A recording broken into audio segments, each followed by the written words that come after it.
This meeting is being live streamed. Yes, that's the idea.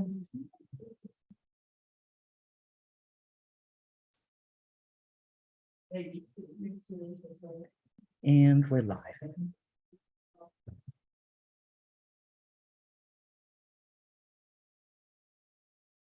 All right. So welcome everyone to the launch of Lovely Child by Emanuel Xavier. Yes, give it up.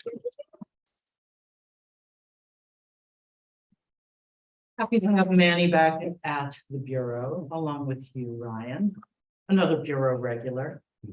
My name is Greg Newton. I am the co-founder of the Bureau, along with my partner, Donnie Jokam. We're being helped tonight by Bonita Cuevi, who is helping us out through the end of December, if we let them go. We are an all-volunteer organization, so we do have a suggested donation of $10, but I always say give what you can, if you can. And if you plan on buying a book or two, you should hold on to your money and do that. Unless you have plenty of money and you just throw it around. We'll take it. So I'll pass that around. There's change in here. You can also give on Venmo at BGSQD. Hello, friends online. And that helps us keep this boat running, keeps fresh inventory here for the store. So our regular store hours are Wednesdays through Sundays from 1 to 7.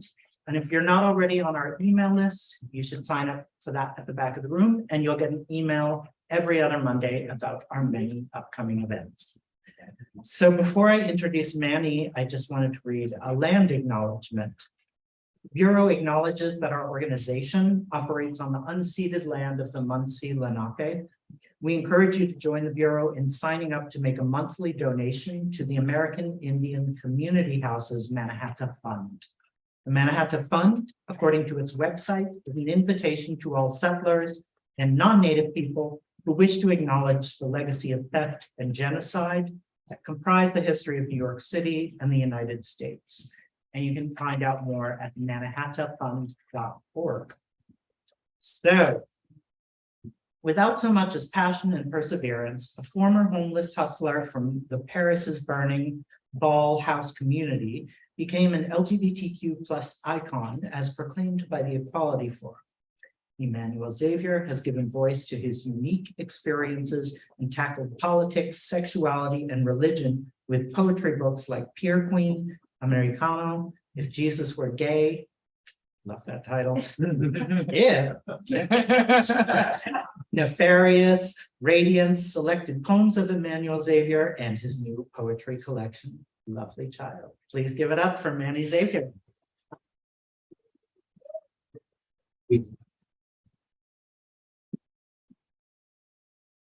Thank you so much for coming out.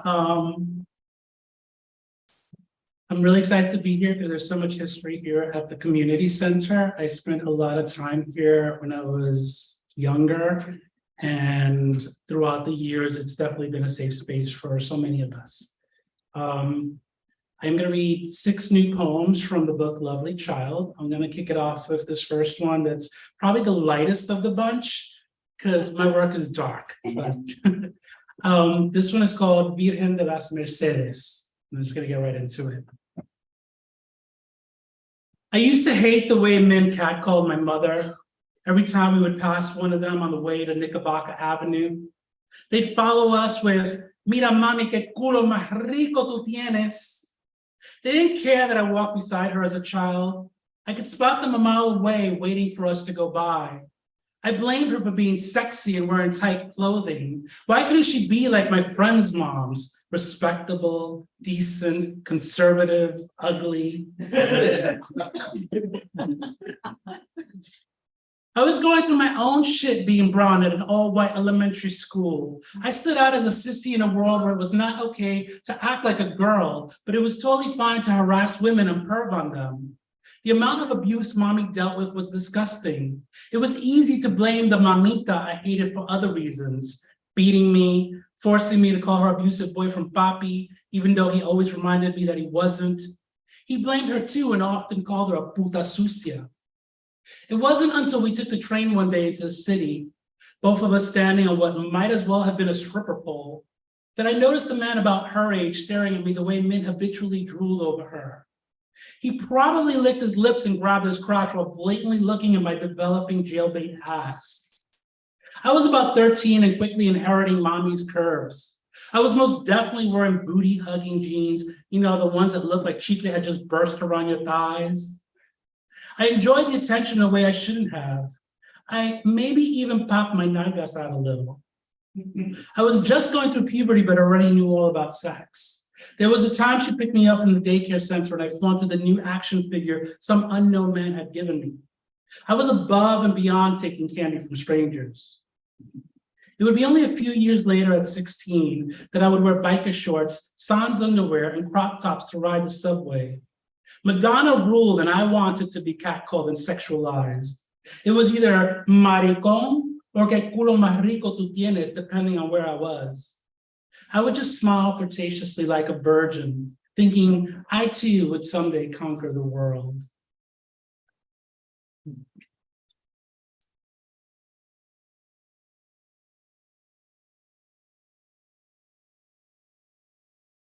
And this one is called Growing Up Ungodly. Growing up ungodly, like being abandoned by your father, watching your mother get physically abused, getting physically abused by her in return, and sexually molested as a little boy, closes you off to childhood friends and makes you aware of things you shouldn't be. Once you've been entered, you're basically an adult. You sexualize things you're not supposed to as a kid. You know how babies are made, but that you can't get pregnant and that men don't have to take responsibility. You're not even 10 and already a teen experiencing all their adolescent trauma. When you get to that age when others fret over whether to sleep with someone, you stay quiet because you have no concept of losing your virginity. You develop crushes, but keep them to yourself. Not because you love another boy, but because you feel tainted. Remember his handsome smile and sweet words, but you also never forget the memories of your mom's cousin telling you to be quiet. You squirm if he gently brushes up against you and watch heartbroken as he falls in love with a beautiful girl, an innocent, untouched girl that will share that special experience you lost way too young. When you eventually meet the one that is supposed to be your very first time, you feel like a fraud when you tell them you have never been with anyone else. What is supposed to be a life-altering decision is a reenactment of trauma. By the time your mother, the one who got kicked out for getting pregnant by an engaged man and now lives with another married man, kicks you out for being gay and not living up to her religious beliefs, you already know hypocrisy. You already know the power of sex and learn to talk pricing out on the streets. The men are old enough to be your father, but you never met him, and you spend the nights making them proud with anal instead of good grades. You're only sweet 16, but you can speak torture, orgasms. You are fluent in seduction. Instead of from behind, they like to look you in the eyes and watch as they add to your destruction. You're really good at this. Who taught you how to do that? You're just a child, but you monetize pain.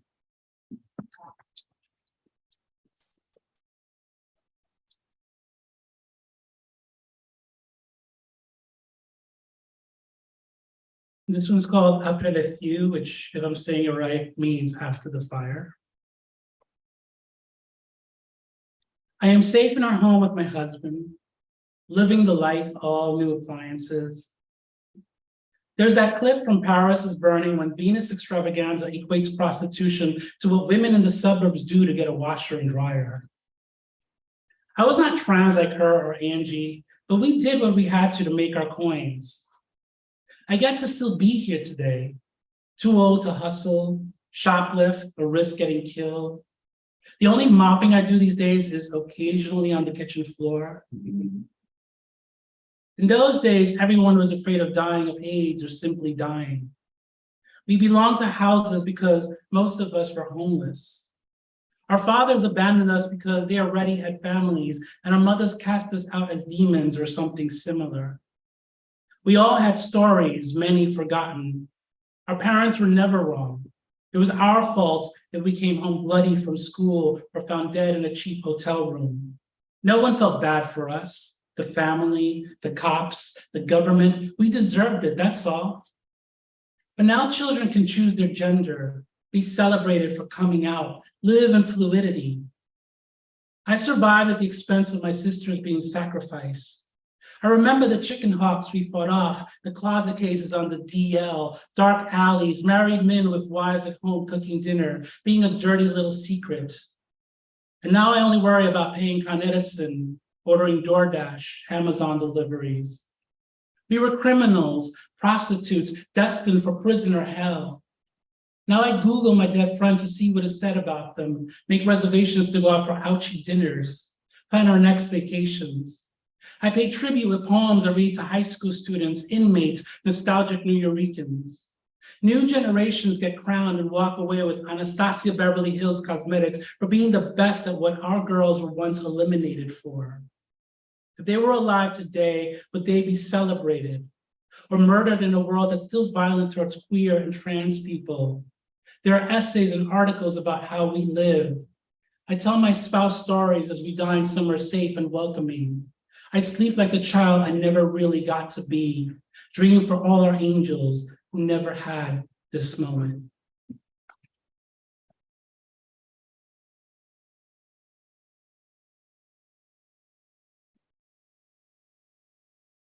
How's everybody doing? This one is called Dinner with Apparent Descendants of the Mayflower. He asks me when I came into this country. I think nothing of it and reply, I was born here. There's awkward silence at the table, looks of confusion, as if I was supposed to share a far more complex account. My parents escaping political violence and months walking with borrowed shoes through dangerous jungles just to cross a river on a spare tire. Maybe they suspected my fiance was only marrying me to keep me in the country with a green card. In their eyes, all I saw was Mexican, not Ecuadorian or even the half Puerto Rican I thought I was at the time. Suddenly, I felt I should get up and ask if they wanted another drink or if they would like to see the desserts menu. Perhaps in a fake Italian accent, though at best I could pass as a Sicilian who loves sunbathing at the beach. It was only then that I noticed I stood out like a brown moving box in the middle of a freshly painted white room. They stared at me like a member of the waitstaff sitting far too comfortably at a Trump country club. This would have been a good time to know my biological father was a US war veteran. I should have said, bitch, please, I'm from Bushwick. But all I could hear in my head was, your English is so good. Go back to your country. Amigo, how do you say pussy in Spanish? We love Cancun. You must make a lot of rice and beans. USA, USA, USA.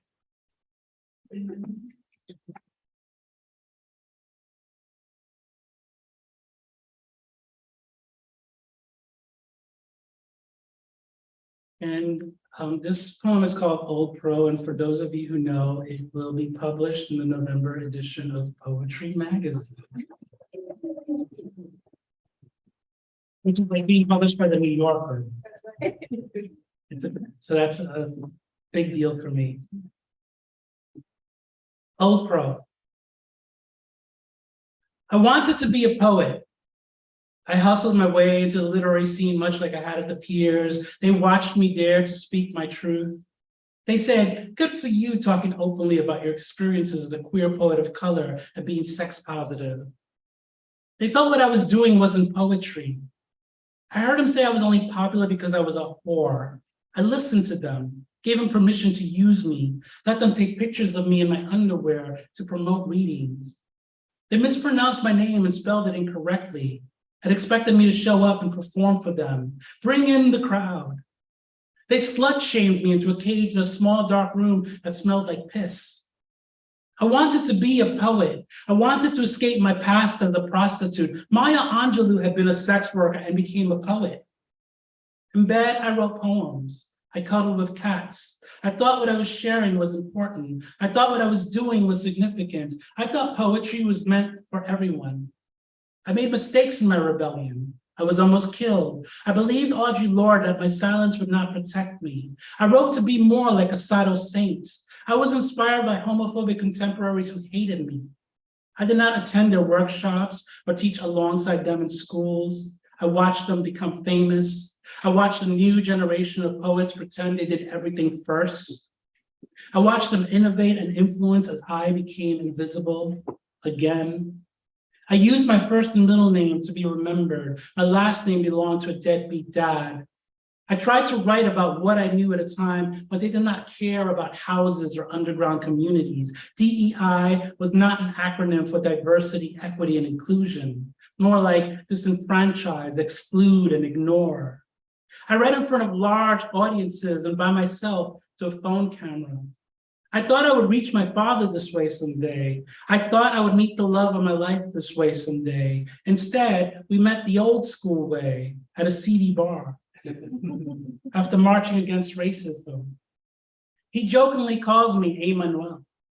He can recite the lines of my better known poems. He loves to tell stories. He knows there's only one M in my first name.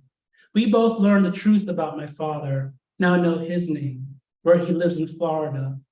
He lets me discuss my past. He lets me find the time to read and write.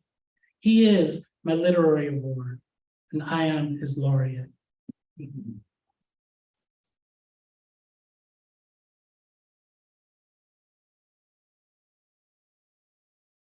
And I'm going to close it off with this poem that I got to read at the Publishing Triangle Awards, and was quite a hit. It's called Latinx. Latinx is something between Latino and Latina, reclaiming how we are defined hombres sitting in front of lit mirrors with a table full of cosmetics and mujeres with skin fades and ace bandaged down breasts. Something like drag queens a la escuelita and butches a café con leche, like your cool tío that teaches you how to death drop a titi with a mustache. Something like your primo that mysteriously disappeared from the family and is never spoken about. Somewhere between when did you come into this country and brown babies in hospital delivery rooms. Growing up in a country where we are told to go back to wherever we came from. Somewhere between being oppressed by whitewashed politicians that come from families that look like us and our bodies outlined with white chalk on sidewalks when we are killed. Check boxes without nuance. Something between J-Lo and Jenny from the Block, Rita Hayworth and Rita Moreno, migrating across rivers and spending all your money on airfare. Something between Vaporub and Brujeria, appreciating art by Goya and Trump-loving Goya products from Spain. Taco Tuesdays and the waitstaff and cooks at Italian restaurants. Children in cages and kids bused to schools where they are called spics. Teens turning to gangs for brotherhood, sisterhood, and in the hood, maricones getting gay bashed. Alcoholism and Corona, tequila, margaritas, mezcal, somewhere between a quinceañera and a sweet 16, celebrating Cinco de Mayo and clutching your purse as brown boys walk by, fetishizing Latin lovers and sex trafficking girls who speak Spanish, getting displaced by gentrification, and they're taking over our neighborhoods. Somewhere between desirable and undesirable, being unwanted no matter what letter closes us off. An O, an A, an X, an E. Somewhere between Vanna White and wanna buy a vowel. Somewhere between your English is so good and speaking Spanglish. Somewhere between the right to live the American dream and being a welfare queen. Somewhere between gracias to the academy and filling up our prisons. Somewhere between El Pueblo Unido jamás será vencido and we're here, we're queer, get used to it. Somewhere between Dia de los Muertos and painting your face white to symbolize death. Somewhere between you have the right to remain silent and silence equals death. Somewhere between telenovelas and the new One Day at a Time. Somewhere between Richie Valens and Cardi B, gender fluid like Walter Mercado and Demi Lovato. Somewhere between Lady Bunny's favorite snacks and Bad Bunny. Something like, we were here on this land first, and X marks the damn spot.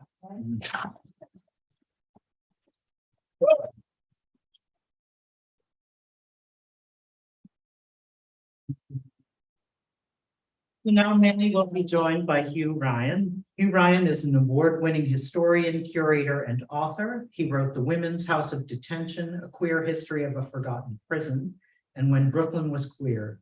Support him on Patreon. Please welcome Hugh Ryan. Thank you very much. And Manny, thank you for that. That was incredible. It's so great to get to hear you read those, having read them and heard them in my head in your voice, but not actually having heard you read them yet. So that was a real treasure. And it's a real honor to be here today. I was thinking when you asked me to do this, I was like, when did you sort of first enter my life? We first actually met only recently. I'm working on a project about the East Village. So I've been interviewing Manny, which has been really wonderful. And it's really exciting. But your books actually entered my life many, many years ago when I was working at an LGBTQ community center that had a library, and Christ-like showed up on our shelves. So that was when I first started encountering your work, which was in 1999, a full millennium ago. And then, sitting here tonight with you on stage is really exciting. And it sort of prompted my first question for you, which I was thinking, like, you have been writing for so long. You have been working, you have been publishing. What keeps you going? What keeps you inspired? And how do you see your work having changed over the course of that time? Well, I think for me, writing saved my life in many ways. So it was very healing for me as an art form. And I think what keeps me going is that there's been so much progress, but yet there's so much resistance, with like banned books and, the constant, fight for our rights to live as we choose.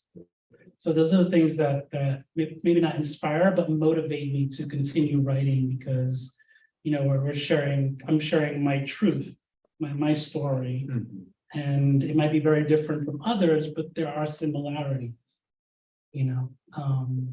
what was this? Oh, and in terms of how do you think over that time your writing has changed? I think when I first started, I was more focused on performing on a stage, because I came from the spoken word scene and the New York Poets Cafe scene. So I think now I focus more, I'm a woman of a certain age. So, I'm focused more on writing for the page, and, I'm not as interested in memorizing my poems and doing a whole slam presentation. And so you've changed over that time, but the entire world has also changed quite a bit since you first started writing and publishing. And I mean, you addressed it in some of the poems you read tonight. There's been this boom in queer publishing and POC publishing and queer POC publishing. And how do you feel? How has it been navigating that for you, sort of bridging the divide between publishing and writing at a time when it was really not accepted to how it is today? Yeah, I mean, I self-published my first book, and it was a very different time. I remember doing postcards and leaving them at the clubs, in the bathrooms, and on the phone booths, just to sort of be noticed. And now with social media, like, everything's changed, and we have a lot more opportunity. When I came onto the scene, people weren't really publishing queer poets of color, queer writers of color, and now it's great. I mean, you would think I'm bitter, but I'm not, because we fought hard for this moment, for it's great to see a lot of these poets getting huge publishing deals and endorsements and having like all these TikTok followers, and I think it's a wonderful moment in time. The only difference I noticed is, like, when I came onto the scene, I was really interested in celebrating those that came before me, because I had to discover them on my own. I wasn't taught anything outside of like Shakespeare in school. So I had to discover like all these poets and all these great writers. So I think the new generation should also, give us our flowers while we're still here.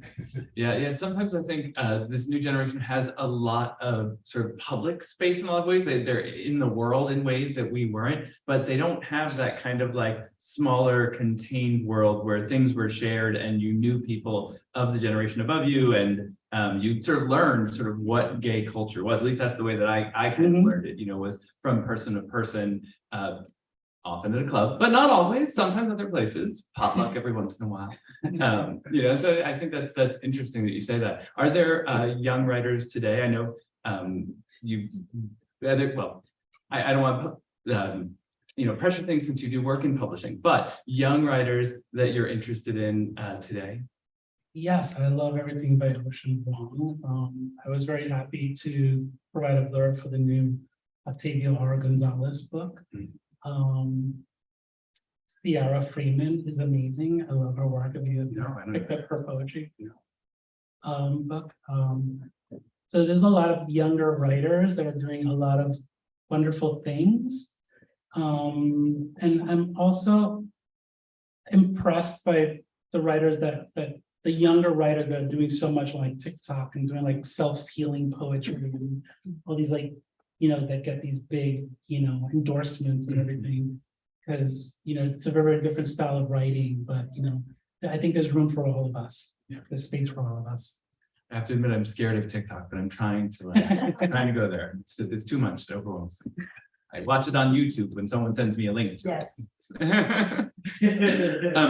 Speaking of all the wonderful things that have come, I'm wondering if you could tell us about one wonderful memory, one thing that writing has brought to you in your life that you think of as just an amazing thing to have come from your career as a poet. Well, I think throughout the years, I've had the opportunity to work with famous people like Russell Simmons and Lou Reed. But I think for me personally, the most significant moment was when I found out that Nikki Giovanni had shared one of my poems, Americano, at her class at Virginia Tech, because I'm such a huge fan and I love her work. So that was a real humbling moment for me as a writer. Yeah, she's amazing. I wrote down a bunch of questions. Unfortunately, I have to refer to them because I got COVID a month ago and my brain has just not fully recovered. So I tried to come prepared mostly. One thing I actually really did want to ask you about that we alluded to a tiny bit, but you have worked at the intersection of a lot of different places in the industry. What I'm particularly interested in is writing and slam poetry and voguing and ballroom. And I'm wondering if you could talk a little bit about the intersections between those two and specifically the glam slam. Yeah, absolutely. So there were both huge scenes that I was a part of when I was younger.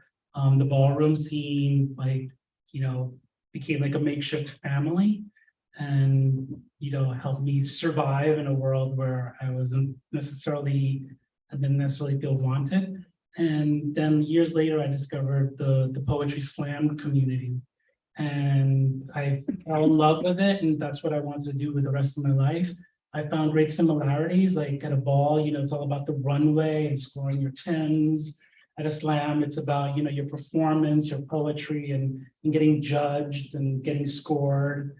And I wanted to bring those worlds together. So with the help of Willie Ninja, I created the House of Xavier. And it was like a poetry house. So we would have events like Best Verbal Vogue or Best Erotic Poem in Sexy Underwear or Lingerie. And we would give out trophies. And it was kind of my way of bringing the spoken word scene into the LGBTQ plus community, because if you remember back in the early to mid 90s, spoken word derived from hip hop and rap. So it was still very homophobic and people still were very adverse to it. They didn't want to be part of that. So, I found some success because in the beginning, my poems were more about culture. I kind of hinted at sexuality, but then when I would read a poem about, getting kicked out for being gay, the room would be quiet. I'd be like, oh, but I was able to navigate those two communities and I wanted to bring that to the LGBTQ plus community. And that was one of the ways to do it. And there's a couple of, Willie Ninja appears a couple of times in this book. So it's great to see him there. I'm curious, we've talked a lot about the younger generation and the generation that came before you.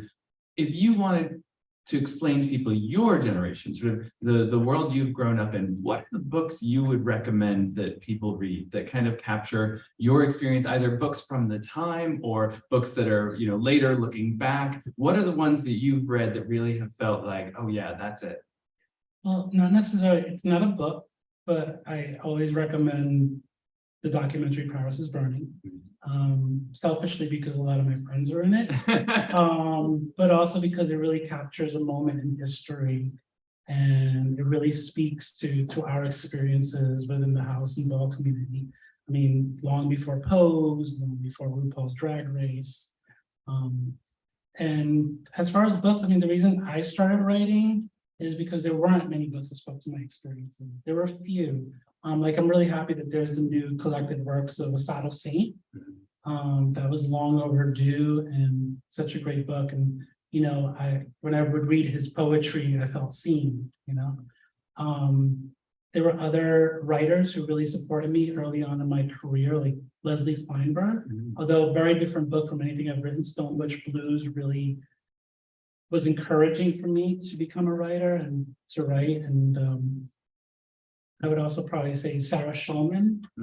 I loved Rat Bohemia, which, you know, was an influence for Rent, the Broadway show. And I love all her activism and all her work.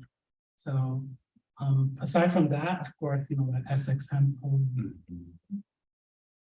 Sarah Schulman's Rat Bohemia came across the new fiction shelves of the like small town public library where I was a page in high school. So I had to reshelve all the books. And I was like, what is this? I'd never come across like any kind of like queer fiction in my small town library. It must have been an accident that they ordered it. I don't know how it ended up on the shelves, but that was the very moment where I first sort of knew who Sarah Schulman was, and was also like, what is New York City? And it's hilarious because I grew up not far from here, like in the suburbs, but I had no idea. So yeah, so I think she's been an icon for so many. So I guess my last question for you tonight is, what advice would you give to the younger poets who are out there today, particularly to folks who feel like maybe there isn't a room in the market for them, or whatever reason it's not taking off for them? Like, what do you say to people who are at the start of their career and feeling like, you know, you hear every day about publishing is, you know, a terrible industry and it's, you know, collapsing? How do you help those folks, or what would you say to them in terms of keeping going and making a career as a poet? Well, I mean, I hope I could serve as some sort of an inspiration, because I was the most unlikely person to ever become a poet, and yet I did. And you know, it's just a matter of believing in yourself and writing your story and sharing your truth, because that's what we do as artists. We share the world around us. You know, we capture that history. And you know, the market follows trends, and trends are ever changing. So you never know. I mean, look where we are today. Well, thank you so much. Can we get another round of applause?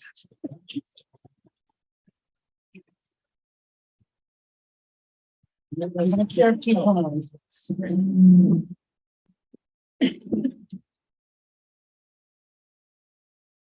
So I'm going to share 2 poems from selected poems of Emanuel.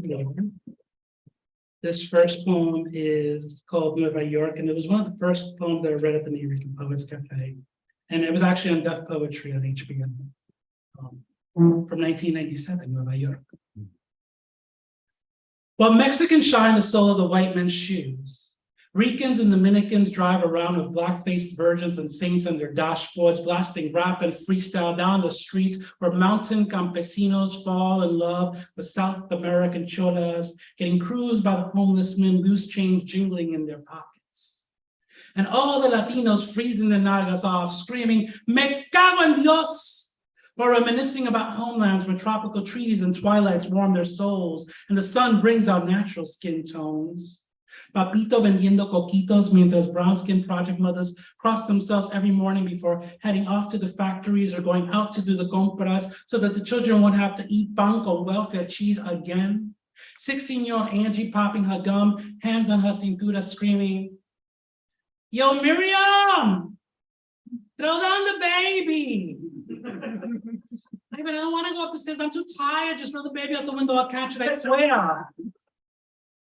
The gringos watching curiously, lost in the translation, unable to understand the slang bodega terms, the Nuyorican words that give the spice of life, el ritmo y el sabor to la isla del encanto, la isla de Nueva York.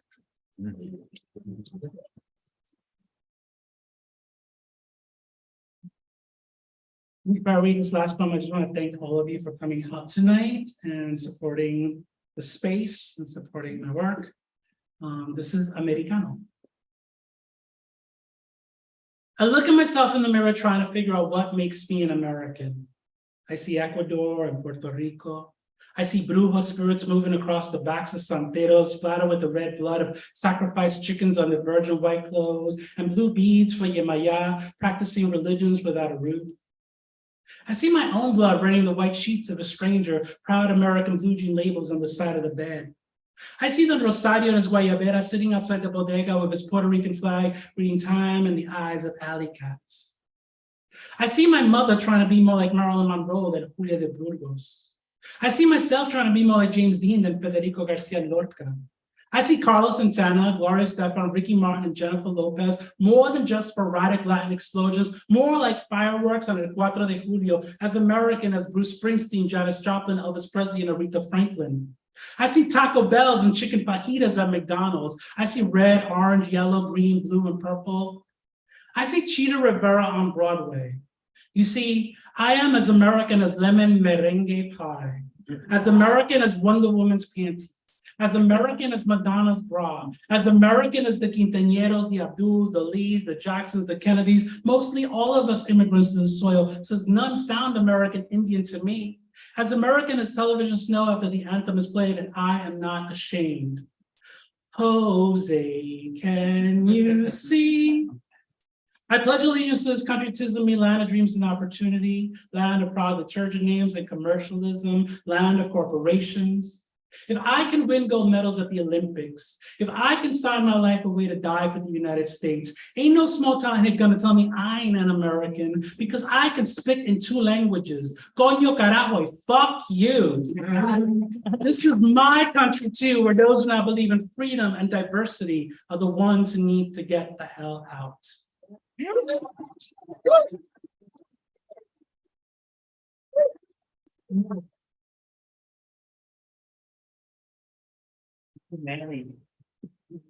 All right, thanks, everybody. There are books at the back. Go buy them and give them away.